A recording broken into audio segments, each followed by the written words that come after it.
Good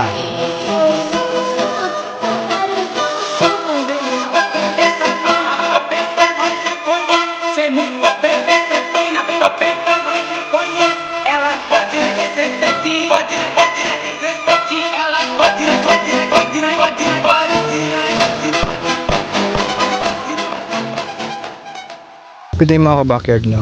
So, ayan, as you can see, nabuhusan na natin tong mga poste natin na una nating tinayo. Nagdagdag lang ako dito, tapos dugtungan ko na lang yon para matibay yung magiging brace natin dito. Tapos dito na tayo sa likod. Ito, nagbubutas na rin ako, meron na rin yan dun sa dulo. Tapos paikot na naman dun. Ito ngayon yung pinagkakabala natin, no? Habang day off, dahil kapag may duty naman tayo, wala na naman, hindi na naman natin masikaso to. So 10 feet pagitan ng kada poste.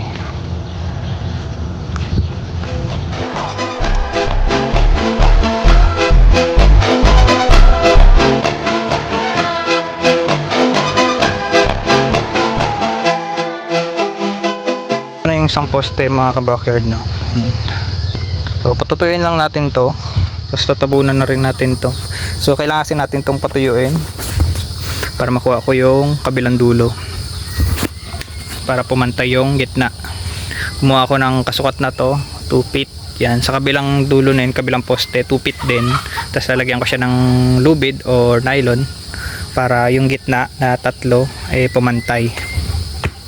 Lalagyan ko rin ng 2 feet yun na tanda na ganito, tapos ipapantay ko na lang sa lubid.